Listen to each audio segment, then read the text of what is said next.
मेरी उम्र 32 साल हो चुकी थी।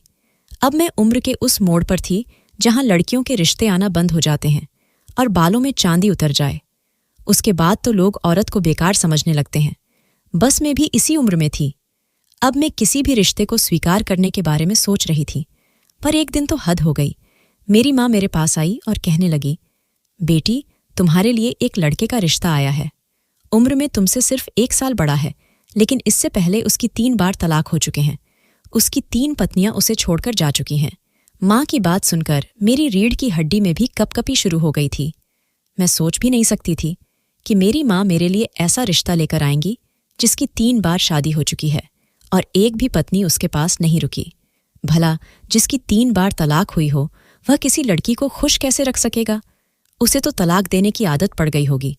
लेकिन फिर मेरी माँ ने अगले ही पल एक अजीब बात कही, तुम पूछोगी नहीं? तलाक होने के पीछे क्या कारण थे? मैं कुछ नहीं बोली, बस अपनी माँ की तरफ देखने लगी। मेरी माँ खुद ही बताने लगी कि बेटा, लड़का एक ही है उसके घर में, ना माँ है ना बहन है, बस एक बूढ़ा बाप है और उसकी उम्र 60 साल है। उस बेचारे ने हमेशा अपने बेटे के लिए अच्छा ही सोचा, लेकिन जब भी कोई लड़की उस घर में आती है और तलाक लेकर चली जाती है तो उस बूढ़े पर तरस आता है।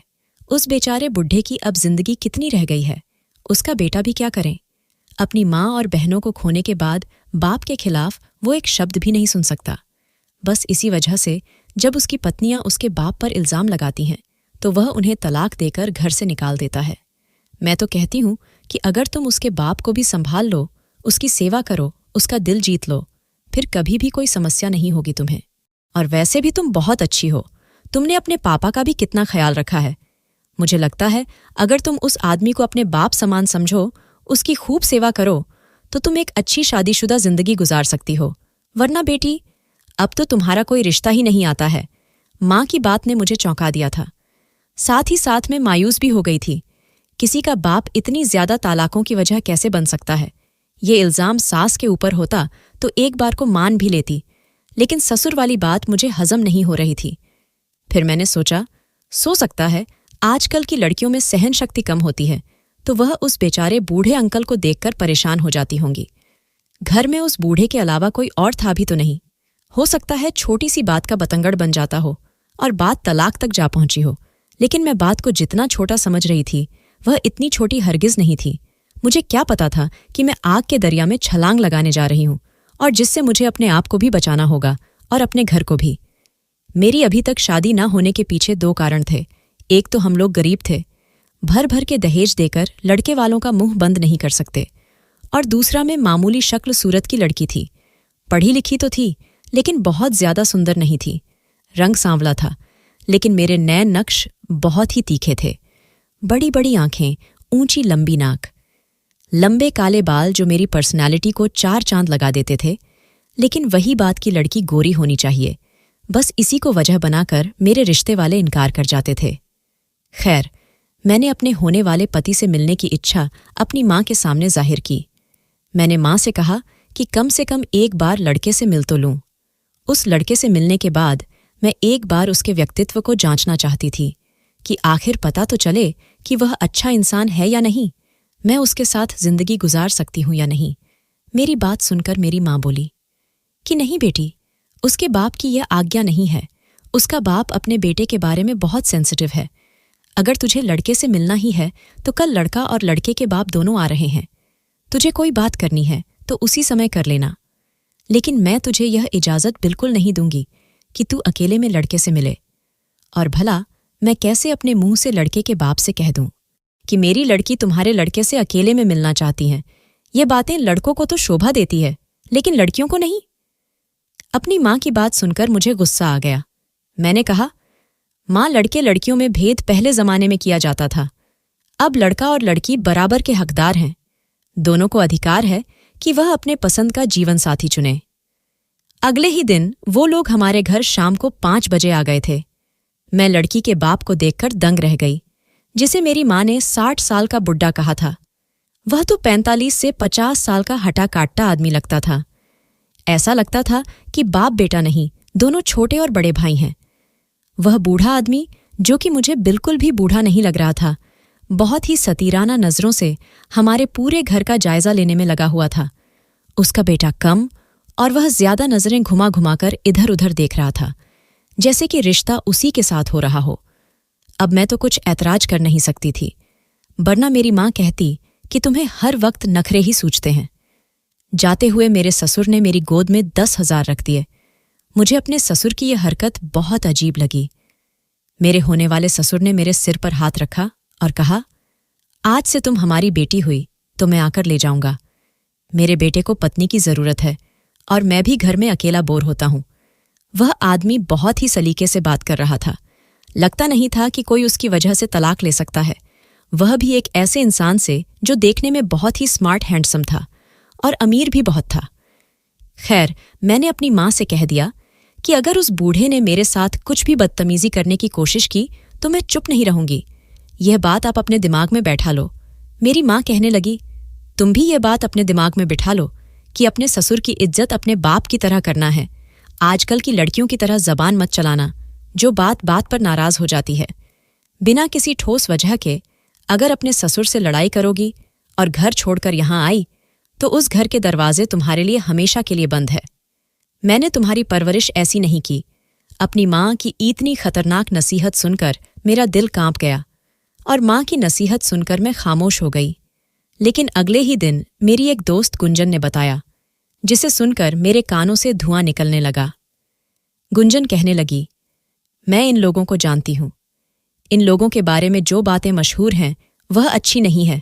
मैंने सुना है कि यह कोई फ्रॉड किस्म के लोग हैं और लड़के का बाप तो बहुत ही अय्याश टाइप का है। मैंने गुंजन से पूछा, लेकिन तुमने उन लोगों को कब देखा? कहने लगी, जब वह कल तुम्हारे घर से निकल रहे थे तो उस समय मैं तुम्हारे घर के सामने से गुजर रही थी, तभी मैंने उन्हें देखा। मैं तो उन्हें देखते ही पहचान गई थी कि यह वही लड़का है जो अपनी 3 पत्नियों को तलाक दे चुका है। गुंजन की बात सुनकर मुझे बहुत दुख हुआ। मेरा होने वाला पति अपनी 3 तलाक होने की वजह से पहचाना जाता है। गुंजन फिर बोली, और मुझे तो यह भी पता है कि तुम्हारे होने वाले पति की तलाक तुम्हारे ससुर की वजह से हुआ हुई है। मैं अंदर ही अंदर डर गई। मैंने गुंजन से कहा, तुम्हें यह पता है कि मेरे होने वाले पति की 3 बार तलाक क्यों हो चुकी है? गुंजन कहने लगी, मैं पता करके बताऊंगी, लेकिन जरूर यह बुड्ढा ठरकी है। जरूर कुछ ऐसी गलत हरकतें करता होगा कि उसकी तीनों बहू तलाक लेकर चली जाती है। वरना तुम खुद सोचो, घर में सिर्फ यह बुड्ढा और उसका बेटा होता है। अपने बेटे की शादी करवाने में लगा हुआ है। हालांकि बुढ़ा बुढ़ा तो लगता ही नहीं, खुद भी जवान लगता है, चाहे तो अपनी शादी भी कर सकता है। उसके भी तो कुछ अरमान होंगे, देखने में अच्छा भला जवान लगता है। गुंजन की बात सुनकर मेरे दिमाग में नई उलझन पैदा हो गई थी। जरूर कुछ गड़बड़ है जिसे मेरी माँ मुझसे छुपा रही है, और वह मेरे होने वाला ससुर और मेरे होने वाला पति भी जरूर एक दूसरे से कुछ ना कुछ छुपा रहे हैं। ये बातें मैंने अपनी माँ से कहीं तो मेरी माँ कहने लगी, भगवान से डरो लड़कियों, बुढ़ापा तुम पर भी आना है, तुम्हारे माँ बाप पर ही आना है कि बुढ़ापे की वजह से तुम किसी से नफरत करने लगो। हमारे जमाने में आजकल की लड़कियां बहुत ज्यादा समझदार हुआ करती थीं, लेकिन आजकल की लड़कियों के पास तो अक्ल ही नहीं है। छोटी सी बात पर ही अपना घर बिगाड़ कर बैठ जाती है। मेरी माँ ने गुंजन को भी डांट दिया। जब मेरी माँ चली गई तो गुंजन कहने लगी, अच्छा सुन हर्षिता, ऐसा कर, तू अपने पति से ही बात क्यों नहीं कर लेती? सारी बातें शादी से पहले क्लियर हो जाए तो ज्यादा अच्छा है। अपने पति से कम पूछ तो सही कि उसकी पहले 3 बार तलाक क्यों हो चुकी है। मैंने गुंजन को बताया कि मेरी माँ ने इस बारे में साफ मना कर दिया है कि मैं शादी से पहले लड़के से नहीं मिल सकती। गुंजन ने कहा, फिर ऐसा कर, शादी की पहली रात ही सब कुछ क्लियर कर लेना। पूरी जिंदगी तुझे उस लड़के के साथ गुजारनी है। अगर कुछ गड़बड़ लगे तो सारे रिश्ते खत्म करके अपने घर चली आना। पूरी जिंदगी उस नर्क में जलने से अच्छा है कि थोड़ी सी बदनामी उठा ले। गुंजन की बात सुनकर अब मुझे डर लगने लगा था। अब तो मैं शादी के लिए भी मना नहीं कर सकती थी, क्योंकि कार्ड भी छप चुके थे। वैसे तो बहुत ही छोटा सा फंक्शन होकर शादी हो जाना थी। माँ ने बहुत ही खास रिश्तेदारों को बुलाया था। बहुत ही सादगी से शादी होनी थी, लेकिन खबर तो फिर भी सबको हो गई थी कि हर्षिता की शादी हो रही है, और एक ऐसे इंसान से हो रही है जो अपनी 3 पत्नियों को छोड़ चुका है, वह भी अपने बूढ़े बाप की वजह से। मैं बहुत ज्यादा डरी हुई थी। मैंने भगवान से प्रार्थना किया, हे भगवान, मेरे घर को बचाए रखना, मेरी जिंदगी बर्बाद होने से बचाना, मुझे इतनी सहन शक्ति देना कि मैं अपने पति का दिल जीत सकूं और मेरी तलाक ना हो। मेरी शादी हो गई और मैं अपनी ससुराल चली आई। शादी की पहली रात जब लोकेश मेरे पास आए तो कहने लगे, तुम्हें यहां डरने की कोई जरूरत नहीं है, आज से तुम इसे घर की मालकिन हो। तुमसे पहले मैंने 3 लड़कियों को तलाक दिया है, यह बात तो तुम्हें जरूर पता होगी, लेकिन जिस कारण से मैंने उन 3 लड़कियों को तलाक दिया है, मैं चाहूंगा कि वह कारण तुम पैदा ना करो। अपने पति की बात सुनकर मैं डर गई और बोली, आखिर आपने उन 3 लड़कियों को तलाक क्यों दी? मेरी बात सुनकर लोकेश के चेहरे पर दुख उभर आया। कहने लगे, क्योंकि उन तीनों लड़कियों ने मेरे बाप के साथ। इससे आगे लोकेश कुछ बोल ही नहीं पाए। थोड़ी देर बाद बोले, छोड़ो इस बात को। मैंने अपने पति लोकेश से कहा, लेकिन मुझे कम से कम बताओ तो सही कि तुम्हारी तीनों पत्नियां तुम्हें छोड़कर क्यों चली गई थीं? अगर मुझे पहले से सब पता होगा तो मैं सावधान रहूंगी और वह गलती नहीं करूंगी जो तुम्हारी 3 पत्नियों ने की।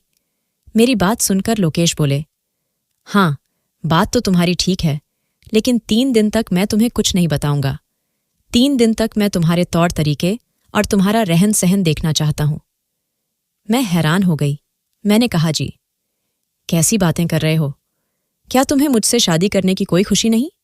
लोकेश बोले, देखो एक बात हमेशा याद रखना, मुझे हर वक्त गिले शिकवे करने वाली औरतें बिल्कुल पसंद नहीं हैं। अगर मेरे साथ रहना चाहती हो तो बहुत ही प्यार मोहब्बत से रहो। रोज रोज की जिक मुझे बिल्कुल भी पसंद है। और इंसान जिससे शादी करता है उसे मोहब्बत तो हो ही जाती है। मैं मोहब्बत में विश्वास रखता हूं। तुम मेरी पत्नी हो और मैं तुम्हें पूरी इज्जत और मोहब्बत दूंगा, लेकिन बस एक बात का ध्यान रखना, मेरे पापा पर किसी भी तरह का कोई इल्जाम मत लगाना। मेरे पापा पर उंगली उठाने से पहले अच्छी तरह सोच लेना कि अब से पहले जो 3 लड़कियां मेरी जिंदगी से गई है वह इसी वजह से नहीं है कि उन्होंने मेरे पापा पर उंगली उठाई थी। हालांकि वह लड़कियां तुमसे कहीं ज्यादा सुंदर थीं। लोकेश की बात सुनकर मुझे तो कुछ बोला ही नहीं जा रहा था। लोकेश जी, आप कैसी बातें कर रहे हैं? भला शादी की पहली रात ऐसी बातें कौन करता है? मेरे पति मेरे पास बैठे और बोले, तुम्हें डरने की जरूरत नहीं, बस तुम्हें समझा रहा हूं कि होशियार रहना, मेरे पापा की इज्जत करना और पापा के खिलाफ एक शब्द भी मुंह से मत निकालना। तुमसे पहले अपनी तीनों पत्नियों को यह बात मैंने इतनी साफ तौर पर नहीं समझ आई थी, लेकिन मैं तुम्हें बहुत ही साफ तौर पर ही बात समझा रहा हूं कि मैं अपने पापा के खिलाफ कोई शब्द नहीं सुनूंगा। आज तक मेरा घर नहीं बस पाया, लेकिन मुझे इस बात का कोई अफसोस नहीं है। मैं बस अपने पापा को खुश रखना चाहता हूं और तुम भी मेरे पापा को खुश रखना। मेरे पापा बहुत ही सीधे साधे हैं, उनकी सेवा करोगी, उनके साथ अच्छे से रहोगी तो वह तुम्हें बेटी की तरह रखेंगे। एक बात और याद रखना, मेरे पापा के पास इतना पैसा है, इतनी प्रॉपर्टी है।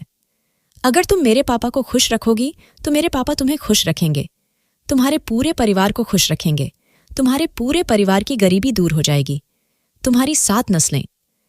अगर ऐसे ही बैठकर खाएंगे तब भी पैसे खत्म नहीं होंगे।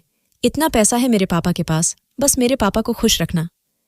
लोकेश की बात अब कुछ कुछ मेरे दिमाग में आने लगी थी। अगर मैं अपने ससुर को खुश रखती, उनकी सेवा करती, तो मेरी छोटी बहन भाइयों की जिंदगी भी संवर जाती। मेरे माता पिता जो अब तक छोटी छोटी खुशियों को तरसते रहते थे, उनकी भी जिंदगी में खुशियां बाहर बनकर आ जाते। और कोई ज्यादा मुश्किल नहीं था, बस एक काम करना था कि मैंने अपने ससुर को अपने बाप का दर्जा देना था। मैंने लोकेश को विश्वास दिलाया कि मेरी तरफ से आपके पापा को शिकायत का कभी कोई मौका नहीं मिलेगा। मेरी बात सुनकर लोकेश खुश हो गए। उन्होंने मेरी उंगली में हीरे की एक अंगूठी पहना दी। इतने बड़े हीरे की अंगूठी देखकर तो मैं दंग रह गई। लोकेश बोले, हर्षिता, तुम्हें पता है कि मुझे ये अंगूठी किसने लेकर दी है? मैंने ना में सर हिला दिया तो लोकेश बोले कि मुझे मेरे पापा ने लेकर दी है कि दुल्हन को पहली रात में पहनाना। इससे पहले भी 3 बार मेरे पापा ने ही अंगूठी लेकर मुझे दी थी, लेकिन तलाक के बाद मैंने वह अंगूठी उन लड़कियों से वापस नहीं ली, बल्कि तलाक के बाद भी उन्हें इतना पैसा दिया कि वह चाहे तो जिंदगी भर आराम से बैठकर खा सकती है। हमने आज तक किसी के साथ नाइंसाफी नहीं की है, यह बात हमारा भगवान जानता है। लेकिन हमारे समाज की विडंबना है कि हमारा समाज ऐसे मामलों में औरत का ही साथ देता है, क्योंकि औरतों मासूम और मजलूम होती है। हालांकि मेरी तीनों पत्नियां बिल्कुल भी मासूम नहीं थीं। उन्होंने मेरे पापा पर इतना गंदा इल्जाम लगाया था। कि मुझे अपने कानों पर विश्वास नहीं हो रहा था। पति की बातें सुनकर मैं खामोश हो गई, और वैसे भी वह अपनी पहली तीनों पत्नियों की बुराई कर रही थी। मुझे कुछ ज्यादा परेशानी नहीं हो रही थी, बल्कि खुशी हुई थी कि उन्हें अपनी पुरानी पत्नी में से किसी के भी साथ हमदर्दी या प्यार नहीं था। मैंने अपने दिल में पक्का इरादा कर लिया कि मैं अपने पति की हर बात मानूंगी और अपने ससुर की खूब सेवा करूंगी। तभी मेरे कमरे का दरवाज़ा खुला और मेरे ससुर अंदर कमरे में बिना दस्तक दिए हुए चले आए। मेरे ससुर के हाथ में एक ट्रे थी जिसमें दूध के 2 गिलास रखे हुए थे। मुझे बहुत अजीब लगा अपने ससुर की इस हरकत पर, लेकिन लोकेश जल्दी से उठकर खड़े हो गए और बोले, पापा, आपने क्यों परेशानी उठाई? आप मुझे आवाज दे देते, मैं खुद ही आ जाता।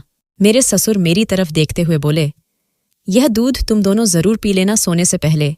दूध पियोगे तो सारी थकान उतर जाएंगे। लोकेश बोले, थैंक यू पापा, आप हमारा कितना ख्याल रखते हैं। भगवान आपका साया हमारे ऊपर हमेशा बनाए रखें। ऐसा कहकर लोकेश ने एक गिलास मेरी तरफ बढ़ा दिया और एक गिलास पकड़ लिया। मेरे ससुर चले गए। लोकेश ने गेट बंद किया और अपना दूध खिड़की से नीचे गिरा दिया। मुझे बहुत ज्यादा हैरत हुई। मैंने पूछा, आपने दूध क्यों फेंक दिया? तो लोकेश कहने लगे, असल में मुझे दूध पसंद नहीं है। दूध पीने से मेरा जी मिचलने लगता है, लेकिन जब पापा मुझे दूध पीने के लिए देते हैं तो मैं पापा का दिल रखने के लिए दूध तो ले लेता हूं, लेकिन उसे पीता नहीं हूं। खिड़की के नीचे एक कटोरा रखा हुआ है, मैं उसमें दूध डाल देता हूं और एक बिल्ली आकर उस दूध को पी जाती है। तुम टेंशन मत लो, तुम बेफिक्र होकर यह दूध पी सकती हो, तुम्हें कुछ नहीं होगा। लोकेश की बात सुनकर मैं डर गई। मुझे ऐसा लगा जैसे वह मुझसे कुछ छुपा रहे हैं। मैंने कई बार पूछा, लेकिन लोकेश ने कोई जवाब नहीं दिया। फिर मैं भी चुप हो गई। आज हमारी सुहागरात थी और मैं बिना किसी वजह के लोकेश का मूड खराब करना नहीं चाहती थी। लोकेश ने पूरी रात मुझे अपनी मोहब्बत की बारिश में लपेटा रखा। यह सोचकर मुझे बहुत ज्यादा हैरत हुई कि इतने प्यार करने वाले पति को छोड़कर आखिर वह तीनों लड़कियां क्यों चली गई थीं। सुबह मेरी आंख खुली तो लोकेश बिस्तर पर नहीं थे, शायद बाथरूम में थे, क्योंकि पानी गिरने की आवाज आ रही थी।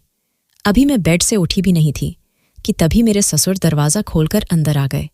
मुझे बहुत अजीब लगा, क्योंकि मैं बहुत ही अस्त व्यस्त कपड़ों में थी। मैंने जल्दी से पास बढ़ा, दुपट्टा उठाकर अपने कंधों पर डाल लिया। मुझे अपने ससुर की यह हरकत पसंद तो नहीं आई, लेकिन फिर भी मैं चुप रही। एक रात की दुल्हन थी, कुछ कह भी नहीं सकती थी, और दूसरी बात, वह मेरे पति के पिताजी थे और उन्होंने साफ कह दिया था कि मेरे पिताजी को कभी कोई शिकायत का मौका मत देना। सो मैं चुप रही। मेरे ससुर आगे बढ़े और उन्होंने मेरे सर पर एक लाल रंग की चुन्नी डाल दी और बोले, बेटी, यह बहुत ही शुभ चुन्नी है। शादी का पहला दिन तुम इसे पहनकर रखना। तुम्हारी जिंदगी खुशियों से भर जाएगी। तुम्हें तुम्हारी जिंदगी में कोई दुख नहीं होगा। मैं अपनी और बहुओं को भी सुबह सुबह चुन्नी लाकर दिया थी, लेकिन उन्होंने मुझे कमरे से बेइज्जत करके निकाल दिया था और यह चुन्नी लेने से मना कर दिया था। लेकिन मुझे पूरा विश्वास है कि तुम ऐसा नहीं करोगी। तुम मुझे बहुत ही सुलझी हुई और संस्कारी बच्ची लगती हो। मुझे विश्वास है कि तुम मेरे बेटे को सच्ची खुशी दोगी। ऐसा कहकर मेरे ससुर ने मेरे माथे को चूम लिया। मैं तो हक्का बक्का रह गई। हालांकि जब भी एक बाप अपनी बेटी को प्यार करता है तो उसके माथे को चूम कर ही उसे प्यार करता है और आशीर्वाद देता है, लेकिन पता नहीं क्यों मुझे अपने ससुर का मुझे इस तरह चूमना पसंद नहीं आया। इतनी देर में लोकेश बाहर आ गए। अपने पापा को देखकर बोले, अरे पापा, सुबह सुबह आप यहाँ। मेरे ससुर ने उन्हें बता दिया कि मैं तुम्हारी पत्नी को यह लाल चुन्नी देने आया था। यह कहकर मेरे ससुर चले गए। लोकेश बोले, पापा की बात मानना और पूरे दिन ये चुन्नी को पहनकर रखना। मैं लोकेश से कहना चाहती थी कि मुझे तुम्हारे पापा की चूमने वाली बात पसंद नहीं आई, लेकिन मैं चुप रही। इसी तरह मेरी शादी को 3 दिन गुजर गए। अभी तक तो सब कुछ ठीक चल रहा था, लेकिन अपने ससुर की एक बात मुझे बहुत अजीब लगती। हर वक्त मेरे आसपास रहते, मुझसे बात करने की कोशिश करते, बहाने बहाने से मुझे अपने पास बुलाते। अपने ससुर की इतनी ज्यादा अटेंशन मुझे बिल्कुल भी पसंद नहीं आ रही थी।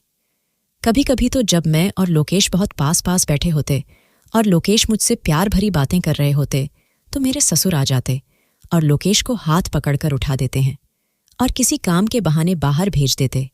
मुझे अपने ससुर की यह सारी बातें पसंद नहीं आती थीं। अगर यही सब लोकेश करते तो मुझे अच्छा लगता, लेकिन लोकेश तो शादी के दूसरे दिन से ही अपने कामों में बिजी हो गए थे। अब मैं धीरे धीरे इस घर से जुड़ने लगी थी। मेरे मन में कहीं एहसास होने लगा था कि यह घर मेरा है और उस घर की मालकिन मैं हूं। मैं पूरा मन लगाकर घर की साफ सफाई करती, उसका ध्यान रखती। एक बात और थी, मैं पूरे घर की सफाई करती, लेकिन मेरे ससुर अपने कमरे की सफाई नहीं करने देते। वह हमेशा उसमें ताला डालकर रखे थे। जब सोने जाते हैं तभी ताला खोल दे और अंदर जाकर सो जाते। मैंने एक दिन लोकेश से कहा कि अमित, तुम्हारे पापा कमरे में ताला क्यों डालकर रखते हैं? मैं तो सोच रही थी कि पापा के कमरे की भी सफाई कर दूं। मेरी बात सुनकर लोकेश थोड़ा परेशान हो गए। कहने लगे कि मेरे पापा की यह पुरानी आदत है। वह अपने कमरे में किसी का जाना पसंद नहीं करते, यहां तक कि उन्होंने कभी मुझे भी अपने कमरे में नहीं आने दिया है। तुम ऐसा करो, बाकी घर की साफ सफाई करो, पापा के कमरे को ऐसा ही रहने दो। हमारे घर में कामवाली भी आती थी। उसने भी मुझे बता रखा था कि बड़े मालिक अपने कमरे की सफाई किसी को नहीं करने देते। शादी को 1 महीना बीत गया, लेकिन मेरे ससुर का रवैया वैसा ही था। वह अपने कमरे को हमेशा ताला लगाकर रखते। अब तो मैं बहुत ज्यादा परेशान हो चुकी थी। मुझे लगता था कि जैसे कमरा बहुत ज्यादा गंदा हो चुका होगा। हम रोज अपने घर को साफ करते हैं, तब भी गंदा हो जाता है। और फिर पापा के कमरे की तो बरसों से सफाई नहीं हुई थी। मैंने यही बात लोकेश से कही तो लोकेश बोले, हाँ, बात तो तुम सही कह रही हो। ऐसा करो, एक बार पापा से बात कर लो। अगर वह कहते हैं तो कमरा साफ कर देना। लोकेश की आज्ञा मिलते ही मैं अपने ससुर के कमरे में चली आई। आज दरवाज़ा खुला हुआ था। मैं दरवाज़ा खोलकर अंदर चली आई। मेरे ससुर बेड पर बैठे हुए थे। मेरी तरफ से उनकी पीठ थी। मैंने एक नज़र पूरे कमरे में डाली। मेरी हैरत से आंखें फटी की फटी रह गईं, क्योंकि पूरे कमरे में यहाँ से वहाँ तक लेडीज़ कपड़े पड़े हुए थे। ड्रेसिंग टेबल की तरफ नज़र गई तो वहाँ भी मेकअप का सामान और कुछ चूड़ियाँ वगैरह रखी गई थीं। मुझे बहुत ज्यादा हैरत हुई। मेरी सास को तो गुजरे है, न जाने कितना समय हो गया था। फिर भला मेरे ससुर के कमरे में ही लेडीज सामान क्या कर रहा था? आहट पर मेरे ससुर ने चौंक कर देखा। मुझे देखकर वो एकदम से डर गए थे और बोले, अरे बहू, तुम मेरे कमरे में क्या कर रही हो? चलो बाहर चलो। मैं भी बाहर ही चलता हूँ। मेरा चाय पीने का मन कर रहा है। चलो, मेरे लिए अदरक इलायची वाली चाय बना दो। मैंने कहा, पापा जी, चाय तो मीना बना रही है, आप चलें चाय पी ले। तब तक मैं आपके कमरे की सफाई कर देती हूँ।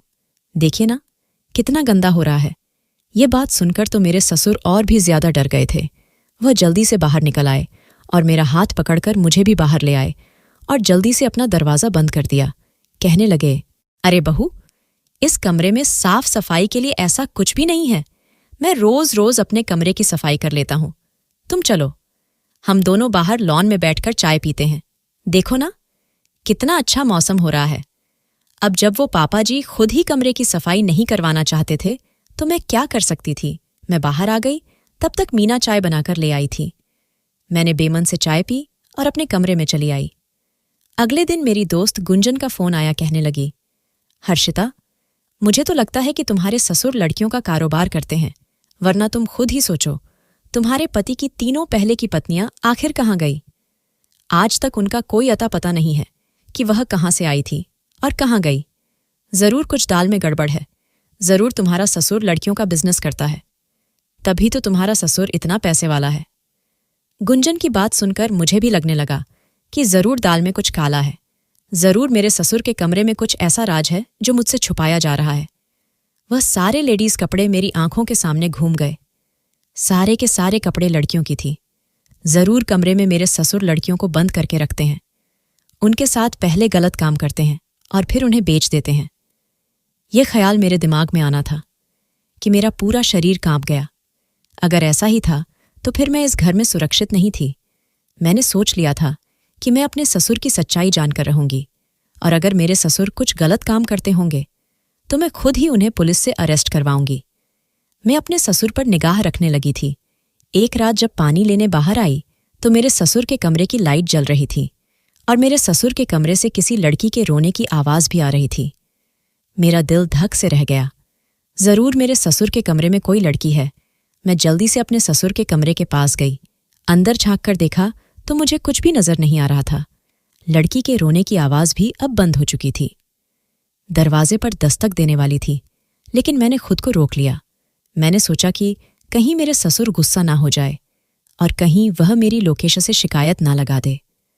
कितनी रात को मैं उन्हें तंग कर रही हूं। बहुत देर तक मैं कान लगाकर सुनती रही कि लड़की की आवाज़ दोबारा आती है या नहीं, लेकिन अब लड़की की आवाज़ नहीं आ रही थी। मेरे ससुर ने भी अब कमरे की लाइट बंद कर ली थी। मैं भी अपने कमरे में आ गई। पूरी रात मुझे सुकून से नींद नहीं आई। लोकेश से भी कुछ कह नहीं सकती थी, वरना लोकेश कहते कि तुम भी दूसरी लड़कियों की तरह मेरे पापा पर इल्ज़ाम लगाने लगी। एक बार मैं किचन में खाना बना रही थी कि तभी गर्म तेल मेरे हाथ पर गिर गया और मेरा हाथ जल गया। मेरी चीख निकल गई। मेरी चीख को सुनते ही मेरे ससुर भागते हुए किचन में आए थे। मुझे दर्द से तड़पते देखकर वो जल्दी से मेरे पास आए और मेरा हाथ देखने लगे। मेरे ससुर उस समय मेरे इतने करीब थे कि मुझे बहुत अजीब लग रहा था। मैंने अपने ससुर से अपना हाथ छुड़ाना चाहा, लेकिन वह नहीं माने। वह मुझे किचन से बाहर ले आए। ड्राइंग रूम में बैठाकर वह जल्दी से बर्फ लेकर आए और वहीं सोफे पर मेरे बिल्कुल करीब होकर बैठ गए और मेरे हाथ पर बर्फ लगाने लगे। मुझे घुटन का एहसास होने लगा। ससुर और बहू के बीच में एक मर्यादा होनी चाहिए, एक दूरी हमेशा बनी रहनी चाहिए। वह दूरी मेरे ससुर ने मिटा दी थी। वह मेरे बहुत करीब थे। मैंने जल्दी से अपना हाथ छुड़ाया और अपने कमरे में आ गई। मेरे ससुर पीछे से मुझे आवाज़ लगाते रह गए। अपने ससुर के यह सब हरकतें मुझे बहुत गलत लग रही थीं, लेकिन लोकेश से कैसे कहती। दिन ऐसे ही गुजर रहे थे, लेकिन मैं अपने ससुर के ऊपर पूरी नज़र बनाई हुई थी कि मुझे कुछ तो ऐसा मिले जो मैं लोकेश को दिखाकर लोकेश के पापा को गलत साबित कर सकूं।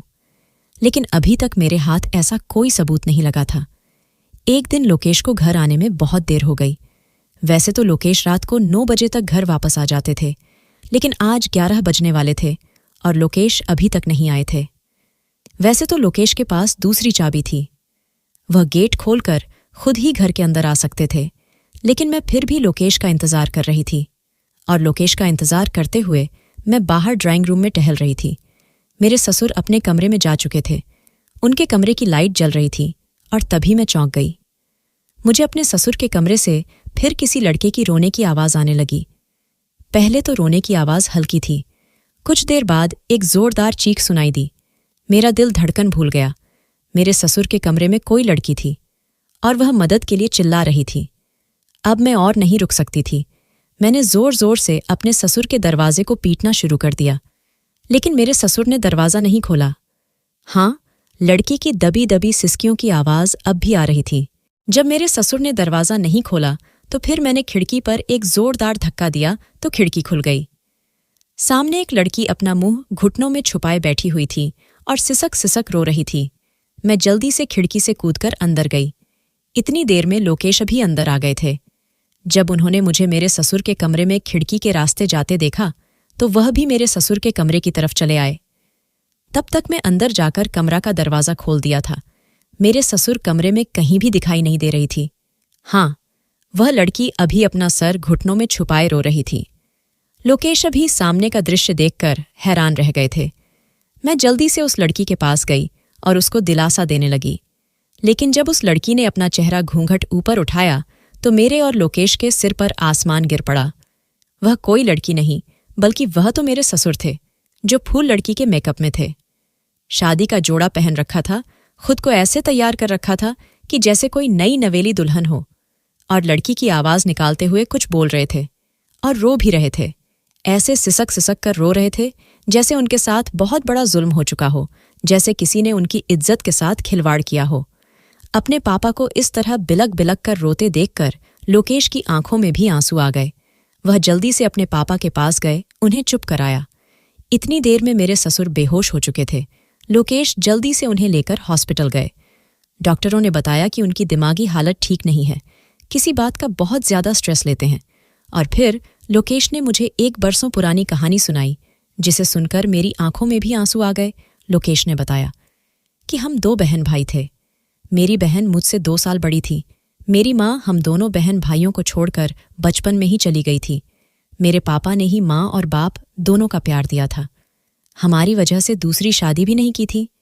धीरे धीरे हम दोनों बहन भाई बड़े हो गए और फिर मेरी बहन का रिश्ता भी हो गया। मेरी बहन की शादी होने वाली थी। उस रात मेरी बहन दुल्हन बनी अपने कमरे में बैठी हुई थी। उसकी बारात आने वाली थी। तभी कुछ डाकू हमारे घर में घुस आए।